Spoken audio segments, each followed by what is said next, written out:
party people, welcome to Groove Conversations, man, and I'm Martin G, back again, man, like with another episode of What's in the Box, son, you know what I mean, or What's in the Bag in this case. So I've got this lovely fella in front of me, and now I'm going to turn it over to this fella here, and could you please tell the beautiful people who you are, please? What's your name, man? Hello, Mark. My name's Micky Brown, and I'm a Bournemouth resident. Okay, all right, man. Listen, Micky, thanks for coming on, man, giving me your time, man, and we can just have a little natter about a few things, yeah? It's good fun. So if you can, just give me a little, like, introduction about yourself, like, where you're from, and, like, your love of music, like, how you got into it, like, give it a little... You know what I mean? Rundown. Yeah, man. So how did it all start? I don't know where it all started. I think music's just been part of my life forever, man. You know what I mean? As most of us. Been a vinyl fanatic, probably 30... Vinyl fanatic? I don't like that. Vinyl fan.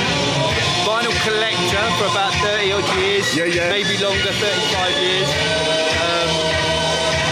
Just got into it through home hi-fi. Okay. I don't know if you remember the old classic Technics Smash and Technics Class AA. I remember the old man had one of them sound systems and I loved it. Before you go any further, I've got to tell you this, right? So I call it the family heirloom, right? Yeah. Which I still use up to this day. So back in 1978, my dad bought a Technics amp, Yeah. a tuner, and a turntable. Yes. The turntable I don't have, but I have the amp and the tape deck, right? That was 1978, and then the following year, in 1979, he bought a tape deck, right? And the reason why I know that is because Christmas Eve of 1979, remember the old cabinets that used to With the get... glass front? Yeah. Like, remember them old cabinets, right? I do. So we had one of them, and the tape deck wouldn't fit on it, right? So my old man, he's like got the like chisel, and he's trying to cut out a little bit of it so he can fit in. And I still have that tape deck and the amp, wooden case amp. That's a family heirloom. Yeah, yeah, man, that ain't leaving my house. It's funny that, well, as you say that, because I've kind of always looked for the Technics Class AA stuff that my old man used to have, or my stepdad used to have at home. Yeah. And it just doesn't come up these days. I mean, you find it on eBay and stuff like that. I mean, I always go for the analog gear. I love the analog gear. Yeah. I have that at home now, so the setup at home is a Rotel amplifier. Yeah. I've got a pair of old classic Wolfdale speakers. Yeah. Pair of 1200s. Nice. They're probably about 40 years old. They've been serviced and they're working and they're just amazing workhorses. And I've always been a fan of the analog sound. Do you know what I mean? Yeah. And generally speaking, engaging with music via vinyl, playing vinyl and collecting vinyl. I think it's the best way to do it. I love it. So let me ask you then, Micky, yeah? So when it comes to like music, like what was your first thing that, like, you know, what made you want to listen to music? Like was music being played in your house, or what made you want to get into music and buy records? I think some of the first things that like I remember about like falling in love with music were going to Oxford Street, right, and going into HMV. I don't know if you remember HMV on Oxford Street, massive, wasn't it? Huge. Yeah. And it was just, it felt like, how old was I? I must have been 11 or 12, something like that. And it was like going into a sweet shop. Yeah. You know what I mean? It was just and I always remember I used to go downstairs in you know, there was record shops all over Soho, but my biggest memory was going into HMV. Okay. And I remember like sort of early 80s. I mean, I'd been into music music had always been in the periphery.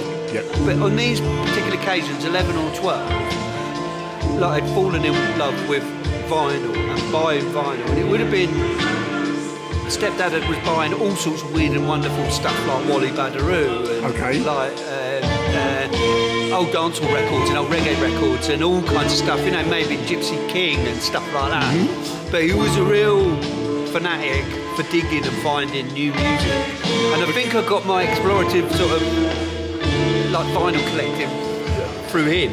Okay. Do you know what I mean? So, and then it's just gone on, obviously went on to be part of the rave scene as we got into sort of 15 and 16, followed that all the way through house, rave, jungle and all that kind of stuff.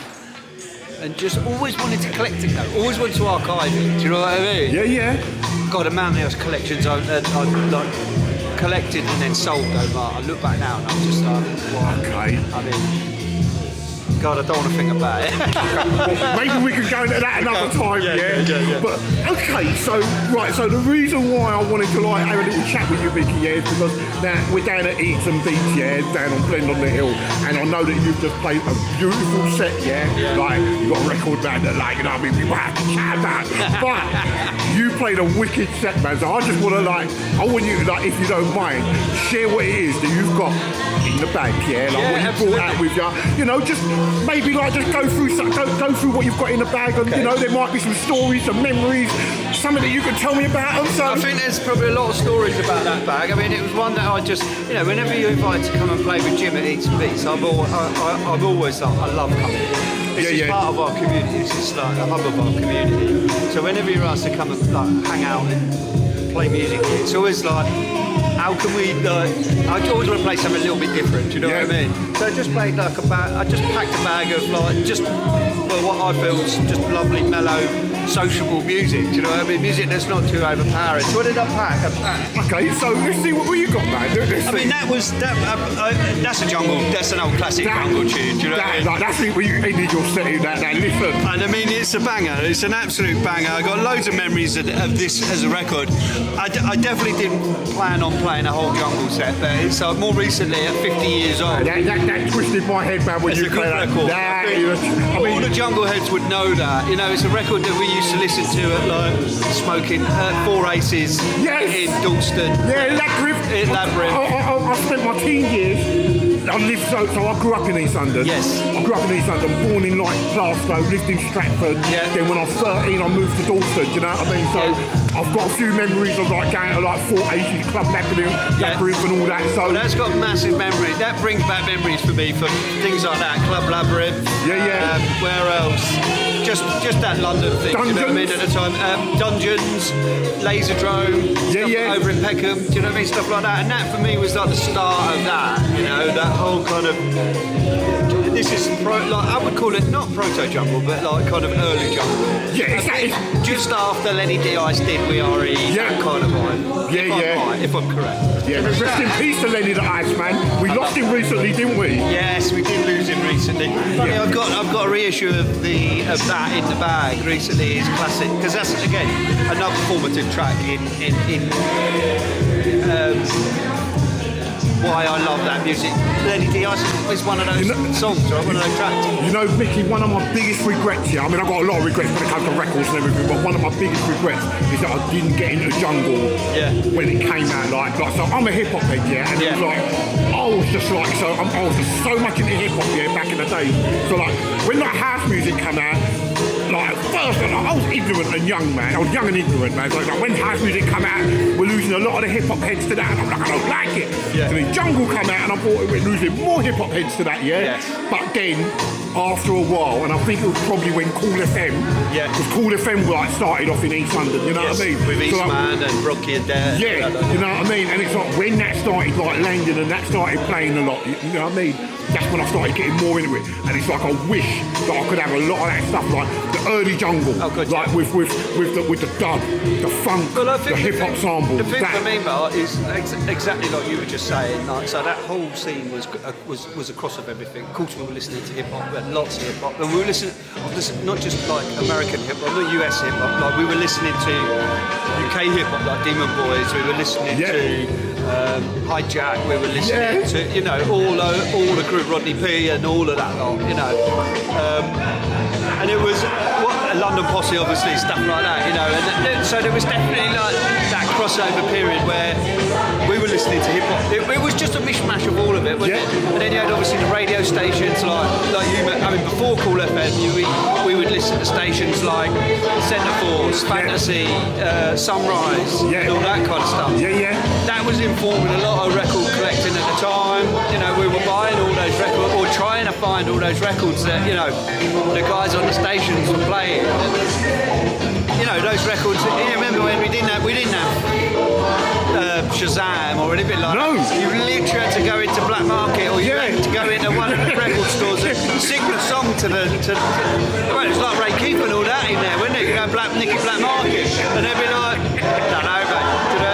I'm just laughing, man, because it's like one record shop. There was many a record shop, but there was one record shop in Hackney I used to go to a lot. enough times I used to go in there, like it was owned by a guy called Colin, and there was a lady that I used to work in there called Susan, and like there was many a times that like some record I'm getting there, I don't even know the name of the record, but like, I'm getting like, have you got this record? It goes, anyway, sorry, it ain't about me. It's about you, man. Anyway, the bag's not solely a bag of jungle, because I always like to just pack a bag of all sorts of different things. I think we all know Rhythm and Sound, Morris von Oswald and Mark and Estes, the classic kind of basic channel stuff. That's pretty self-explanatory, really sort of dubby, techno, sort of just lovely rhythms. Everybody kind of knows Rhythm and Sound. Yeah. It's a beautiful record, really good record. More Rhythm and Sound. Bit of Theo Parrish. I played a little bit of Theo Parrish earlier on the Sound Signature label. I mean, I'm sure again anybody that's in our circle is pretty familiar with Theo Parrish and the Sound Signature label. Some of his music's a little more not sort of aimed at the dance floor. This is one of those records, really. It's the Rotating Ensemble featuring Billy Lowe. Song of Seasons of My Life, just a really sort of jazzy number, broken jazzy number. Really, I love everything on Sound Signature. It's just such a great label. I collect it whenever I see it. It's a buy on site. Okay. What else we got? Backatcha Records. This is Aidan from Backatcha. I don't know if you've come across it. It's a reissue label. He's done some amazing stuff. This is Hubert. Something funny story about this record. Talk to me, man. Come on. Me and Aidan from Backatcha were kind of both trying to reissue this record at the same time. Okay. I was at the time working with a record label doing reissues, and this was one that we really wanted to put out. And on speaking with Aidan from Backatcha, I found that he'd actually done all his own work, and he'd found the people that own this record. Hubert got to make sure it's a Manchester sort of street soul classic, fantastic record. Really good thing. But yeah, he beat us to it. It's all about, if you want to check it, the Pablo mix. Such a great tune. Real low slung street soul with it just feels really, really sort of urban. Okay. That's a word, do you know what I mean? That's a really cool record. Great record. Wicked. And a good story. Wicked.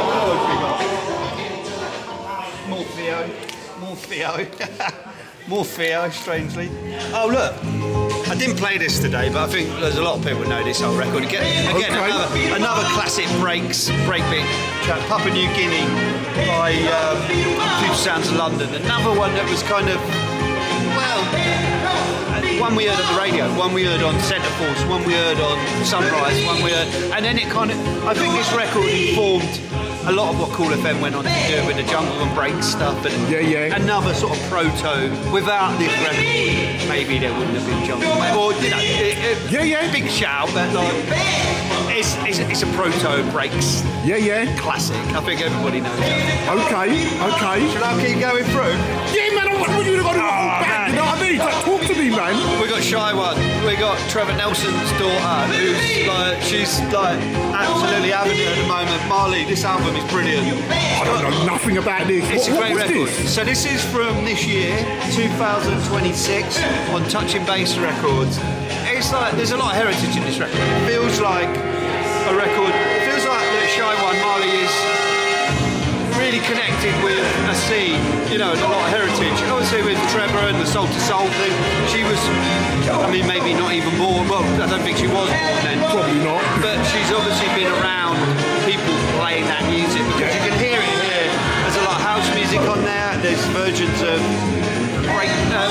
broken beat on there. There's dubby stuff on there. There's soul on there. There's very UK centric. But amazing records. Shy One Marley. Okay. Have to look out for that. Yeah, look out for that. I think a lot of people shouted about this one today as we played it. Moody Man. Everyone knows Kenny Dixon. Do you know what I mean? Don't know nothing about this, man. Kenny Talk Dixon, to me. another Detroit legend, really, kind of in the shadows for many years, just doing his thing, alongside Theo Parrish, alongside Rick Wilhite, alongside Marcellus Pittman, and the Three Chairs. Kenny is prolific, absolutely prolific Detroit Destroyer, musician, producer, influenced so many people, I think. But that one seems to go down well today, doesn't it? Yeah. Bit Larry Heard. Okay. Also known as Mr. Fingers, also known as Fingers Inc. That's one of his earlier, I think, 1990s. Strangely, just talking about Black Market Records, this was one of the ones that did come out on Black Market Records, which is Okay. fantastic. Great record. Really, really lovely record. Nice. If you know Larry Heard, that's probably one of my favourites of his. Okay. Couple more bits. Some Browns with bits. More mood, more Mahogany music, which is Moody Man.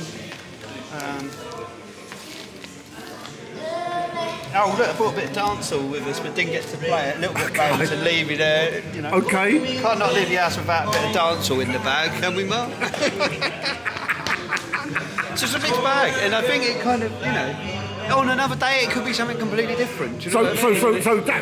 So you know what? So that's going to be my question, next question. So when it comes to your music, so it's like, what is it? Just all across the board when it comes to your music? I think it's like mood, isn't it? It's like, you know, I listen to all sorts. I mean, I'm a little bit obsessed with like private press folk music. You know, Okay. From anywhere and everywhere, and I you know, I make time to find new music that people's never heard before. You know, Yeah.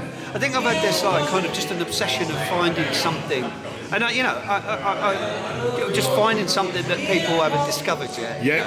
You know? And I was involved in some over the last few years working with some fantastic people, record collectors, doing compilations and stuff like that.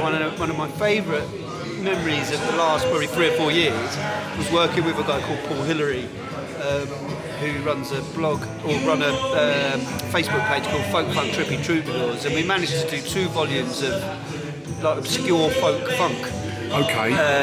Which was like a massive learning curve for me, licensing music, finding musicians, just, you know, getting records out there, putting records out in the world. So, you know, been part of that process. You know, it's funny you say about the folk thing, like, because you know who's into folk, like who's into that kind of thing as well. It's that comedy actor Matt Berry. Yes. You know what I'm on about? Yeah, like Toast of London. Him. Yeah. Like, because he's into he's into that as well. Well, he's also a musician, I believe. Yes, right? Yes, he is.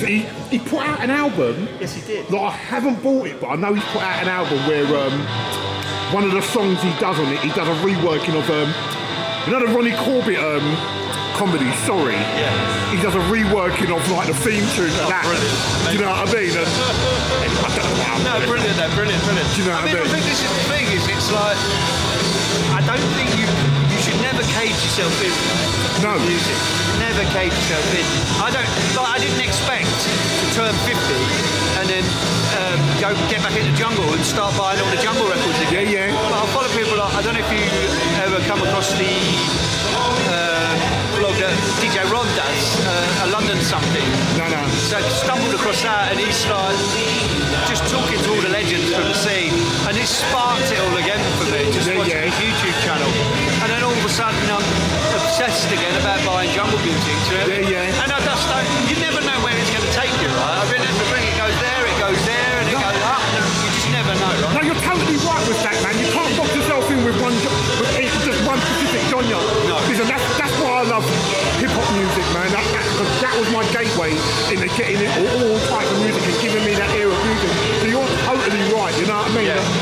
It's a bit of everything, man. It's got to be. There's something here, if I can grab it. It's here somewhere. Where is it? The new Wally Badarou album. Oh, there it is. So I mentioned Wally Badarou. Yeah. I don't know if you've ever heard of Wally Badarou. I have heard of him, yeah. So Wally's a legend. Wally's an absolute legend. Some say he was the 5th member of Level 42, but never. Okay. I mean, he was. You can hear him all over that record. But the record that I was introduced to Wally via was a record called Echoes, which is amazing. And I think Massive Attack song, that album has been so much. For me, that was like a massive thing in me becoming to love music. And this is a new album that he put out, I think last year, 2025. Yeah. With Rob from Be With Records in Manchester. This was one that was been in the can for forever, and I don't think Wally was ever going to put it out. I mean, I could be wrong, but Rob got him to actually put it out. This one, Wally's singing on, he was always a little bit, notoriously a little bit, he didn't quite like his voice. Okay. A lot of people kind of encouraged him to sing, and this is some beautiful, beautiful record. Super tropical, lots of amazing synth work, great record. I would urge anybody to try this and have a look at this record. Great record. Wicked, man, wicked. Right, man. So Micky, listen, man. Yeah. Thank you, man, for showing us what's in the bag, man. Thank you so much. But before we go, before we finish, is there any way that people can find you? Like, if you've got any socials, or you just fly under the radar, like, leave me alone? I do have some socials, and I still work with quite a lot of musicians.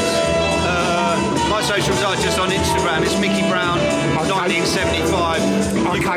You'll see me on there. And it's just, actually, a lot of it's not records. A lot of my Instagram is more about walking and stuff like that. Do you know what I mean? But no, I'm still involved. I still love music. I still work with bands. I still work with the local community to, we're singing as loud as we can, just to kind of make a scene here on the south coast in Bournemouth, and we're bringing people here, Yeah, man. People come to see us, and we've made some great friends, Yeah, man. So, I'm on the socials, but I'm quite on there, really, to be fair. Fair play, man. Listen, Micky, I just want to say thank you so much for giving me the time, man, sharing what's in your bag, what's in your box, and sharing some memories, man, and much love and respect to you, man. Thank you so much, man. Till next time, man. We catch up in a bit, man. Peace and love, Peace. All right.